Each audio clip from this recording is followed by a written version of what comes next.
We will turn to Mark's Gospel. We're reading from chapter 8, verses 27 through 38.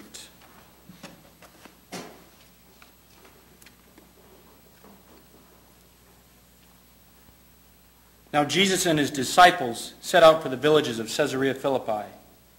Along the way he asked his disciples, "Who do people say that I am?" They said to him in reply, "John the Baptist, others Elijah, still others one of the prophets." And he asked them, "But who do you say that I am?" And Peter said to him in reply, "You are the Messiah." Then he warned them not to tell anyone about him. He began to teach them that the Son of Man must suffer greatly and be rejected by the elders, the chief priests and the scribes, and be killed and rise after 3 days. He spoke this openly. Then Peter took him aside and began to rebuke him. At this he turned around and, looking at his disciples, rebuked Peter and said, "Get behind me, Satan. You are thinking not as God does, but as human beings do." He summoned the crowd with his disciples and said to them, "Whoever wishes to come after me must deny himself, take up his cross and follow me. For whoever wishes to save his life will lose it, but whoever wishes to save his life for my sake and for the sake of the gospel will save it. What profit is there for one to gain the whole world and forfeit his life? What could one give in exchange for his life? Whoever is ashamed of me and my words in this faithless and sinful generation, the Son of Man will be ashamed when he comes in his Father's glory with the holy angels." The Gospel of the Lord. You are not thinking as God does, but as human beings do. Last spring I became an uncle. My brother and his wife had their first child, Isabella Colleen. And as with many deliveries, there were complications with this one. When my niece was born, she wasn't breathing. And for 40 long seconds, she didn't breathe for 40 long seconds. And my brother and sister-in-law didn't realize this until the doctor had rushed their newborn baby daughter out of the room. It wasn't long before the doctor came back and told all of us that Isabella was being checked into neonatal intensive care. My niece was born with a breathing disorder where she couldn't breathe on her own. It was a developmental problem. And they were unsure if she would survive those first few weeks. My brother, my sister-in-law, our whole family, we were all helpless. The doctors, we were helpless, and any one of us would have done anything to ensure the long life of that beautiful little girl who now lay in an incubator, hooked up to a machine that was breathing for her. What could we do?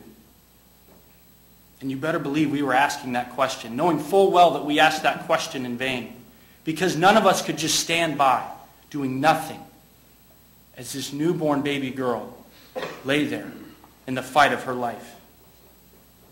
And almost 10 months later, today, I stand before you a proud uncle of a beautiful, healthy niece. But I tell you this story to highlight something that is very fundamental in human nature. As people, we have this desire to save others, especially those who are in need, in mortal danger. And it's more than just a desire, it's an ache. We can't just stand by when we come across a person in need. Not only would others think us heartless, cruel, inhuman, and cowards, we would certainly consider ourselves such things as well. We have to act. We have to step in. We have to save people. We have to rescue those in need. And it's part of being human, and that's a good thing. And that's also the example Christ leaves us with in his Gospels.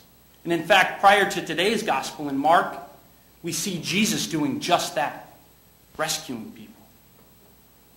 He intervened and drove out a demon from a Greek woman's daughter.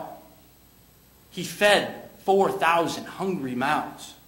He stepped in and helped a man who could not help himself from Bethsaida and restored sight to this man's eyes. Christ shows us and indeed calls us to carry out such deeds in his name.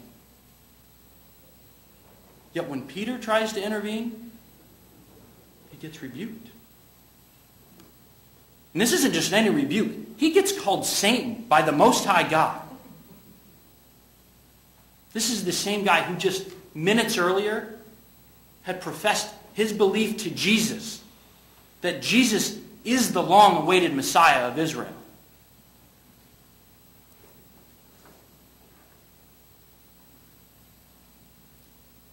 And right after this confession, Jesus, as Messiah, begins to tell Peter and his disciples that his mission will involve his own rejection, his own suffering, and even his own death. And Peter steps in, "Over my dead body, Lord. This ain't happening. This just isn't going to happen." And isn't that natural? Peter's human. Of course Peter's going to do all that he can to ensure that our Lord does not have to undergo these trials. Peter's been listening. He's been paying attention to our Lord as he heals people.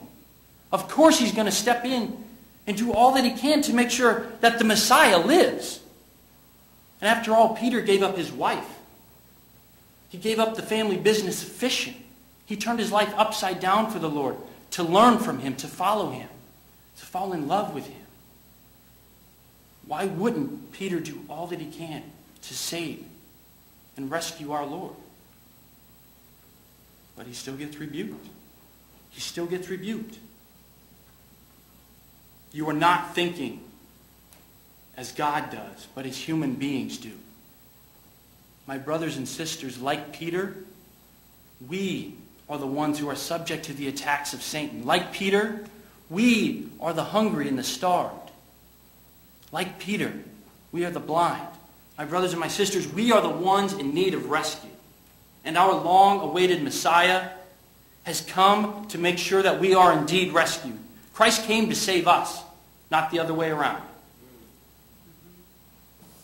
Christ took on human form. So not only did he know well that human desire to save those in peril, but he knew best just how deep that need went. And yet it is his divinity that meets us precisely in our need to be saved, right now. It is Christ who, through that perfectly divine act of dying on the cross, giving up his life on the cross, who meets us in our need and desires to save us. And brothers and sisters, Christ's desire to save us far exceeds any desire we might have to save another person. If someone can stand by a mortally endangered child and be willing to do anything, how much more willing is our Lord to save us? And nothing will stand in the way of Christ and his mission. Not Peter, not rejection, not suffering, not even death. Nothing will stop him save one thing. One thing. Us. You, me. We are the ones who can only stand in the way of Christ's mission to save us. And without a doubt, we have this option. We have the option to save ourselves. That is clear in our gospel today. But why would we want to?